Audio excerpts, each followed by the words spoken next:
আমি বলবো যে মুভিটা অ্যাকচুয়ালি লাইক ফ্যাবুলাস ছিল, লাইক অ্যামেজিং। সিনেমা দেখতে এসে আশাহত হয়নি, কিন্তু নতুন কিছুও পাইনি। খুব বেশি স্ট্রং আমার কাছে মনে হয়নি, তবে মেকিংটা বেশ ভালো ছিল। এক্সপেকটেশন অবশ্যই অনেক বেশি ছিল, যার কারণে এত তাড়াতাড়ি এই সিনেমাটা দেখার জন্য আসা। এক ধরনের ট্রাই করা হয়েছে যে আমরা স্রোতের বিপরীতে যে দেখি যে আমরা অডিয়েন্স যারা আছে, এখন কি আসলে মুভি ইন্ডাস্ট্রি আমাদের এরকম, আমাদের অডিয়েন্স কি আসলেই চাই যে শুধু ঈদ না, একটা ওকেশন না যে আমরা সবাই মিলে যাব সিনেমা দেখব।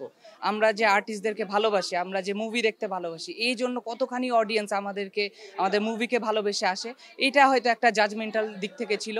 তো অ্যাক্টিং এর দিক থেকে আমরা বলতে পারি যে আমরা একদম 100তে 100 অ্যাক্টিং পেয়েছি শাকিব খানের কাছ থেকে। আমাদের ইন্ডিয়ান অ্যাক্টর যারা ছিল তাদের অ্যাক্টিংও খুব ভালো হয়েছে, কিন্তু মেকিংটা আরেকটু ভালো করা যেত। মানে অনেক কিছুই আমরা মনে হচ্ছে দেখেছি, মানে জিনিসটা নতুন আমার কাছে লাগেনি। কিন্তু শুভকামনা থাকলো, এবং শাকিব খান অলওয়েজ বেস্ট, তার সিনেমা আরও আমরা সামনে চাই। ওভারঅল খুব ভালো ছিল।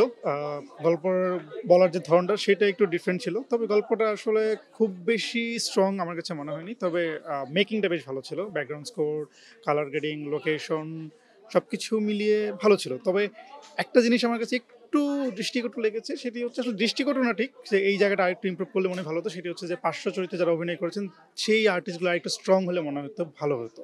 দুটি গান যে ছিল, গানগুলো আসলে একটা গান আমার কাছে খুব মানে একদম যথাযথ জায়গায় ব্যবহার করা হয়েছে বলে মনে হচ্ছে, কিন্তু আরেকটা গান মনে হচ্ছে যে আসলে কমার্শিয়াল ফিল্মে একটা গান লাগে বলেই গান ব্যবহার করা হয়েছে। একটু যদি আমি সমালোচনা করি তাহলে সোনাল চৌহানের আমি সমালোচনা করব যে তার অ্যাক্টিংটা আসলে একটু কোথাও কোথাও গিয়ে আমার কাছে খাপছাড়া মনে হয়েছে। মনে হচ্ছে যে নায়িকার যে ক্যারেক্টারটা একটা বড় একটা ক্যারেক্টার, সেইটা আর একটু স্ট্রং হতে পারত।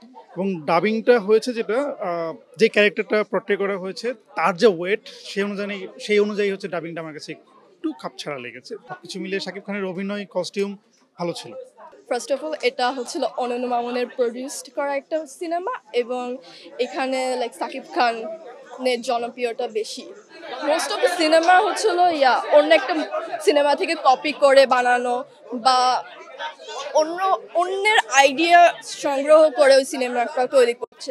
কিন্তু আমরা লাইক জানতে পেরেছি যে এই স্টোরিটা পুরো অরিজিনাল হবে, কোনো কপি বা কোনো মুভি থেকে নকল করে চুরি করে এনে এই মুভিটা করা হবে না। তো আমরা এটা বিশ্বাস করে এই মুভিটা দেখতে এসেছি।